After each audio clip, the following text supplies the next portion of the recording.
사도 바울과 예수님의 제자들은 예수님이 곧 올 걸로 믿었어요. 천사가 예수님이 하늘로 올라가는 것 본 것처럼 다시 그렇게 온다고 이야기했기 때문에 임박한 종말론을 가지고 살았습니다. 그래서 급했어요. 그래서 사도 바울은 대도시를 중심으로 해서 복음을 전하기 시작합니다.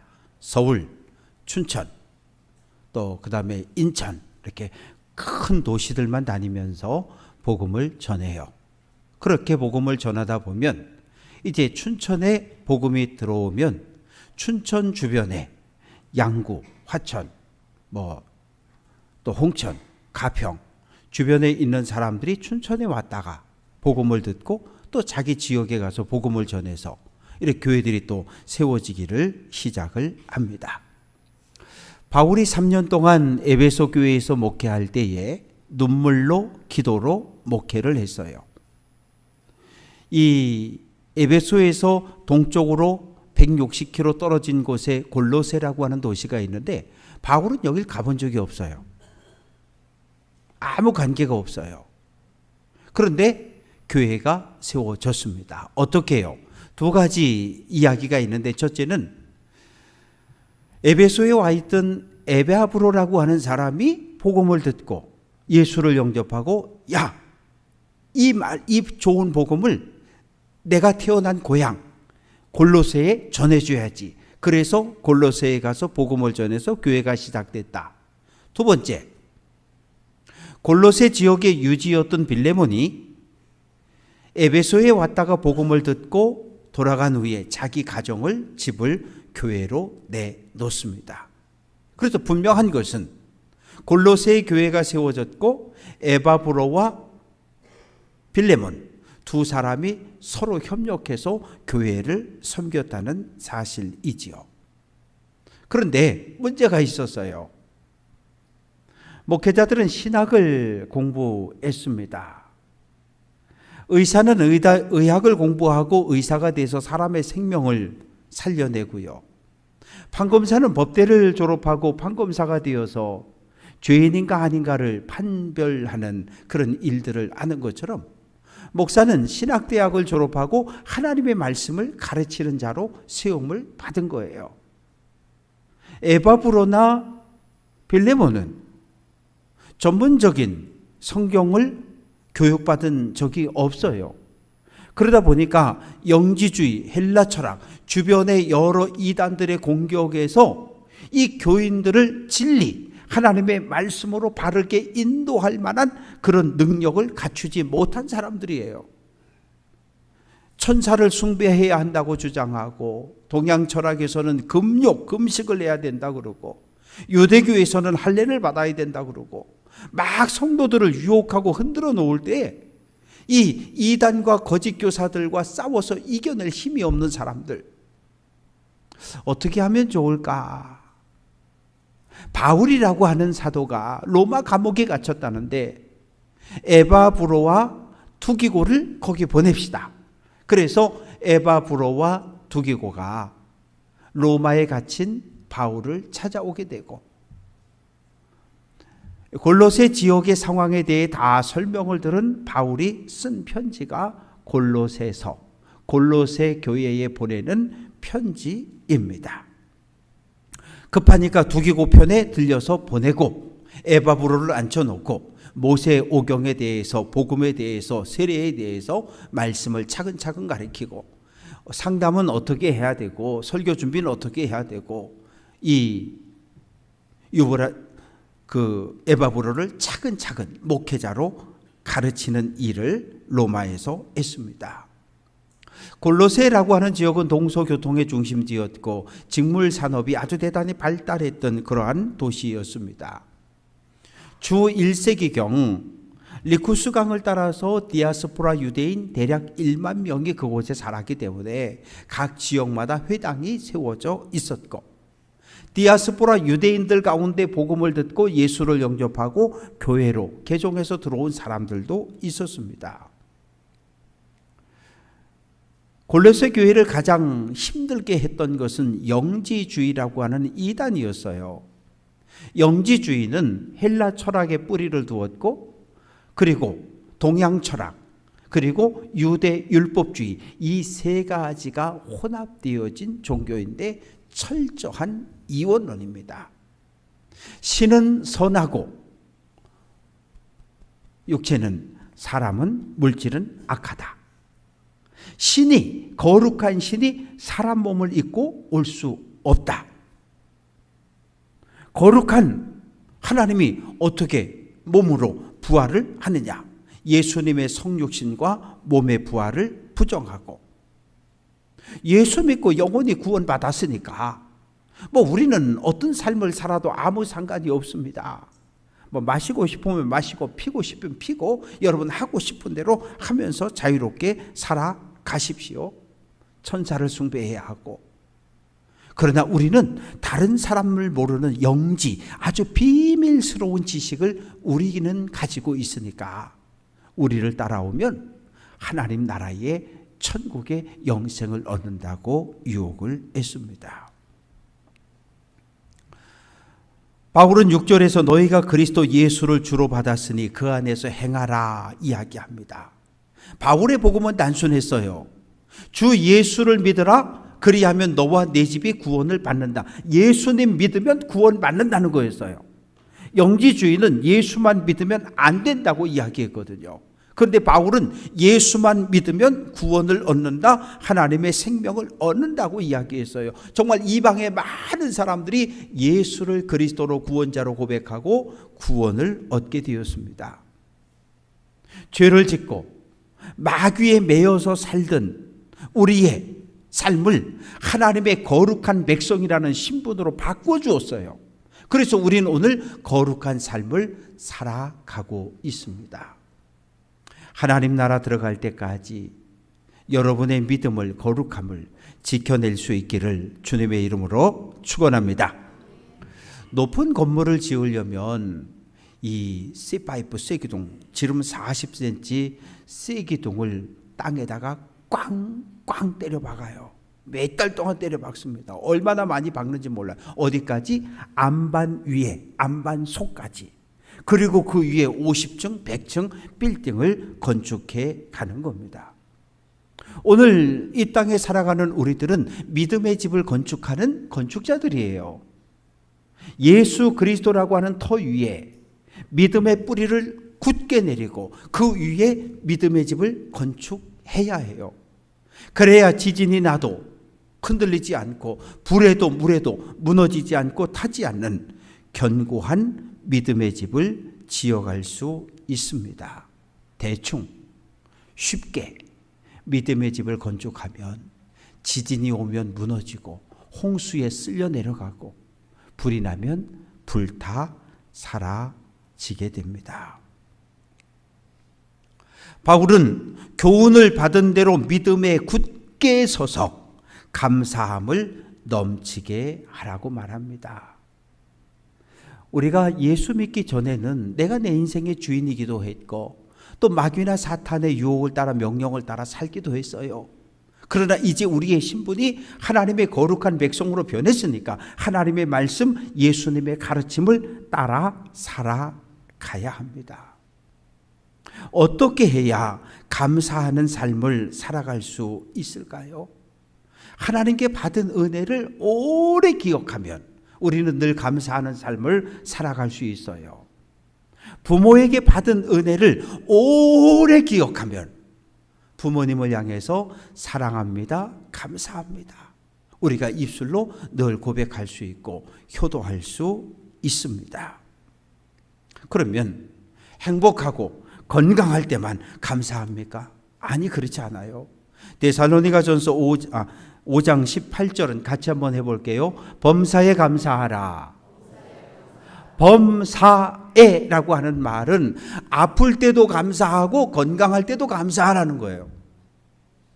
웃을 때도 감사하고 울 때도 감사하라는 거예요. 내 삶의 상황이 어떻게 변해든 상관없이 늘 감사한 삶을 살아내라는 거예요.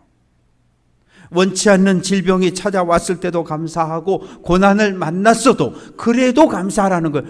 목사님 어떻게 하나님께 받은 은혜를 기억하고 있으면 우리는 언제나 감사하는 삶을 살아낼 수 있습니다. 바울은 골로새 교회를 흔들고 있던 영지주의에 대해 책망을 하고 있습니다. 누가 철학과 헛된 속임수로 너희를 사로잡을까 주의하라. 철학이라고 하는 이 단어는 고대 철학자였던 피타고라스라고 하는 사람이 처음 사용했습니다. 철학이라는 단어를 찾아보면 지혜를 사랑하는 것 이렇게 쓰여져 있어요. 그런데 바울은 그 시대의 철학을 헛되고 속이는 지혜라고 이야기합니다.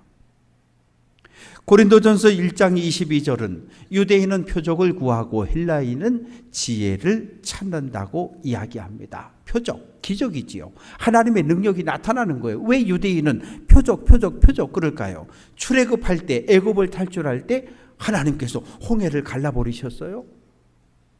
구름기둥, 불기둥으로 인도하고 보호하셨어요. 자고 일어나면 하늘에서 하늘 양식 만나가 내려서 40년 동안 농사짓지 않고 광야를 걸을 수 있었습니다. 바리새인들이 예수님을 향해서 당신이 랍비냐? 랍비의 표적을 내놔라. 당신이 메시아냐? 메시아의 표적을 보이라고 요구합니다. 그런데요, 성경이 이야기하는 지혜와 세상에서 이야기하는 지혜는 달라요. 세상에서 지혜로운 사람은 어떤 사람입니까? 우리 일터, 우리 기업에 갑자기 수십억의 이 유익을 끼칠 수 있는, 가져올 수 있는 방법을 제안한 사람을 지혜롭다 그래요. 그런데 성경이 말하는 지혜는 달라요. 잠언 9장 10절은 여호와를 경외하는 것이 지혜의 시작이다. 여호와를 경외한다.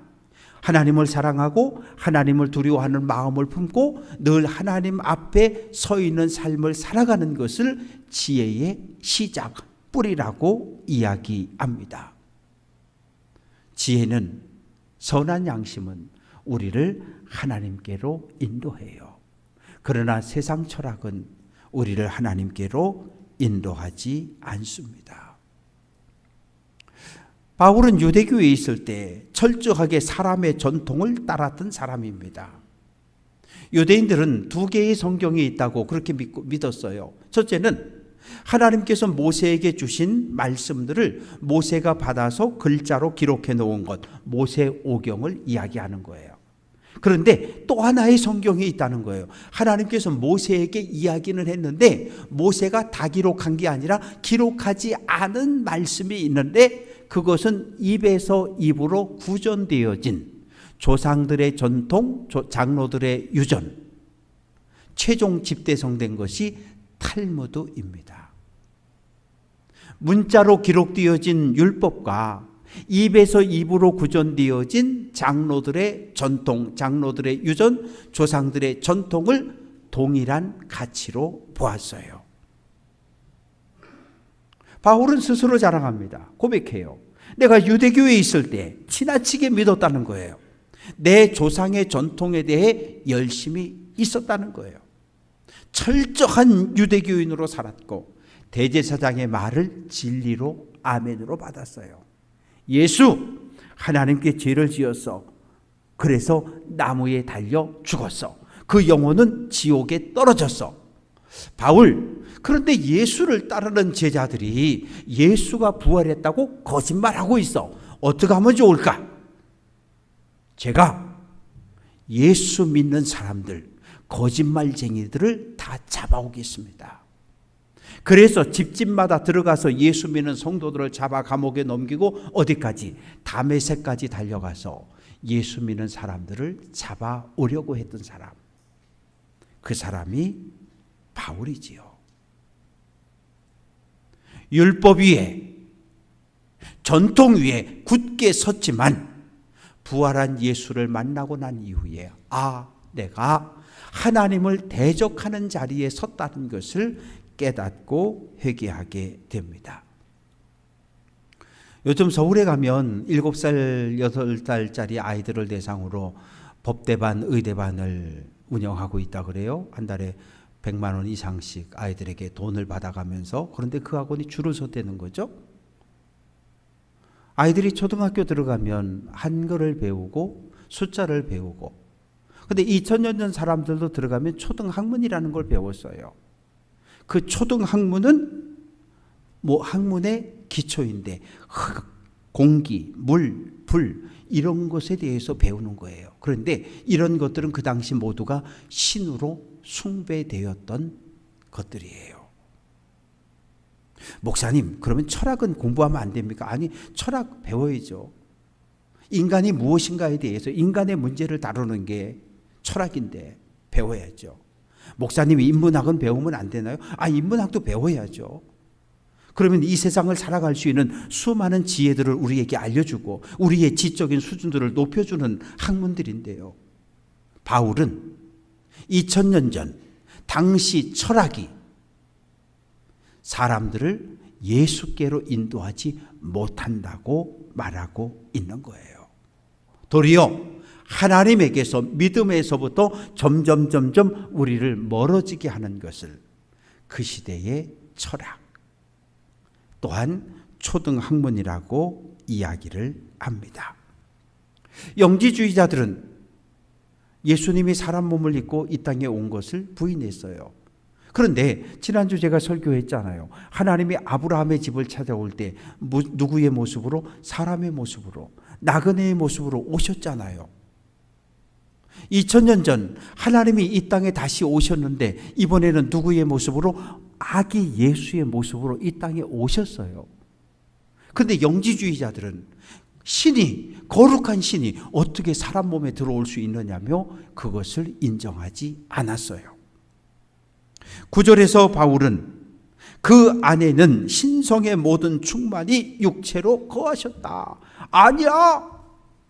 하나님이, 거룩한 하나님이 아기 예수의 모습으로 이 땅에 오셨어. 그분이 십자가의 죽음으로 우리를 죄에서 구원했다고 선언을 합니다. 영지주의자들은 천사를 숭배해야 된다 그랬어요. 영지주의자들이 예수를 부인한 건 아니에요.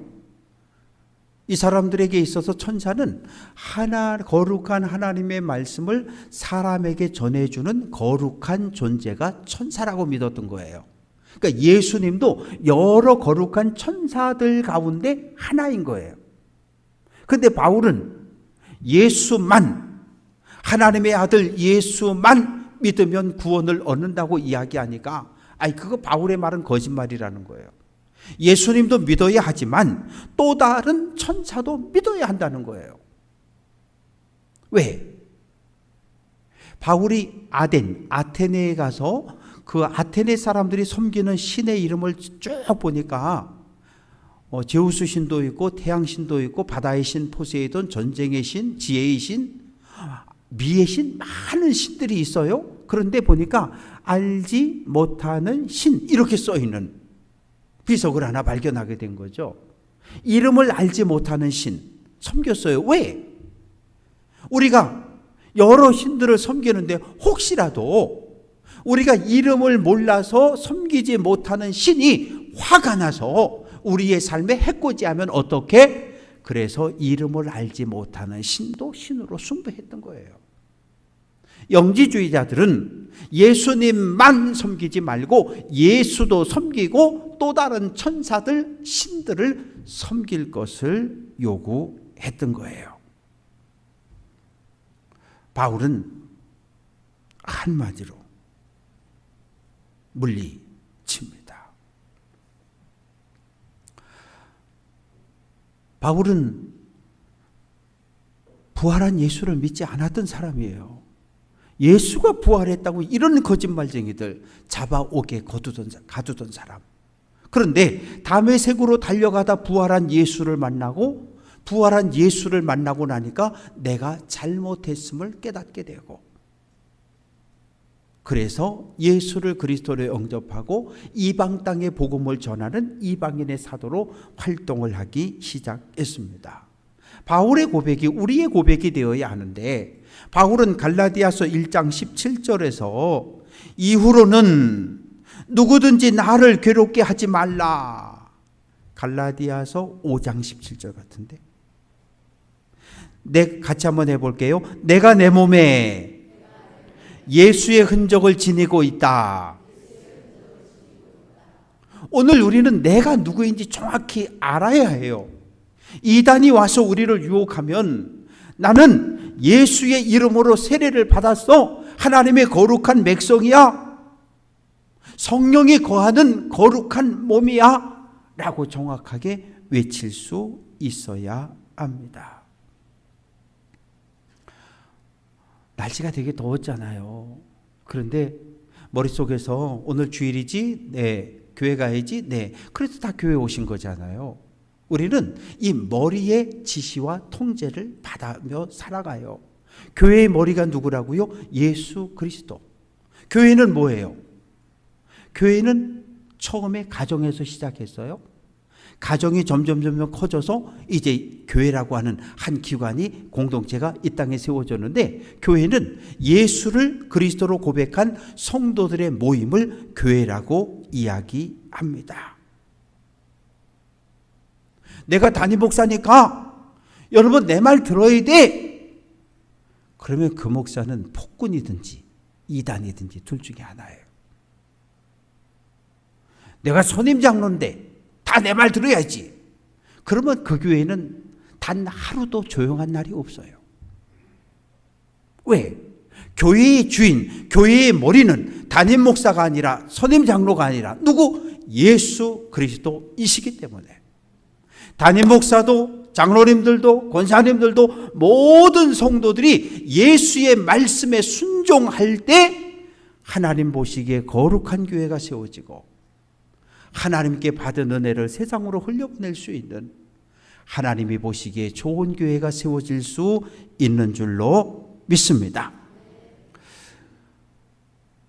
유대 율법주의자들은 할례를 받았느냐 안 받았느냐를 중요시 여겼어요. 할례를 받지 못하면 하나님의 거룩한 백성이 될 수 없다고 그렇게 주장을 했어요. 그런데 예수님도 태어나고 8일 만에 할례를 받았잖아요. 유대인들은 태어나면, 아기가 태어나면 8일 만에 고추끝을 잘라냅니다. 그걸 할례라고 이야기하는 거예요. 그러면 이 아이가 소변을 보면서 늘 뭘 기억하는 거예요? 나는 할례 받은 하나님의 거룩한 백성이야. 나는 할례 받았으니까 하나님의 거룩한 택감 받은 백성이고, 나는 율법을 지키며 살아야 하고 언약의 아들로 믿음의 삶을 살아가야 해. 이것을 날마다 내 몸에 새겨진 흔적을 보면서 고백하는 거예요. 그런데 문제는 이방 땅에 사는 사람들이에요. 이방 땅에 사는 사람들이 주일을 지키라고요? 예, 주일 지키죠. 지킬 수 있어요. 평생에 한 번 예루살렘 성전 성지순례 갔다 와야 된다고요? 갔다 올 수 있어요. 부정한 음식, 돼지고기, 삼겹살, 순대 먹지 말라고요? 이거 안 먹을 수 있어요. 그런데 문제는 뭐냐면 할례는 못 받겠는 거예요. 왜? 로마 제국 헬라 문화권에서 할례는 아주 미개한 사람들이나 행하는 거예요. 지금처럼 병원에 가서 위생적인 환경에서 할례를 행한 것이 아니라 비위생적인 환경에서 할례를 받다 보니까 사람이 죽기도 하고 성불구자가 생겨지기도 하고, 하나님을 믿고 하나님의 백성이 되고 싶은데 할례 때문에 두려워 떨고 있던 사람들에게 바울이 딱 나타나서, 여러분 할례 받지 않아도 하나님 거룩한 백성이 되고 천국에 들어갈 수 있는 방법이 있습니다. 뭐예요? 예수 믿으라는 거예요. 십자가에 죽고 부활한 예수를 내 인생의 주인으로 고백하고 영접하면 하나님 백성 되고 하나님 나라 들어갑니다. 얼마나 좋아요. 그래서 많은 사람들이 교회로 들어왔습니다. 그래서 바울은 로마서 2장 29절에서 몸의 할례가 아니라 마음의 할례를 받으라고 이야기합니다. 오늘 우리는 할례는 행하지 않아요. 세례를 받습니다.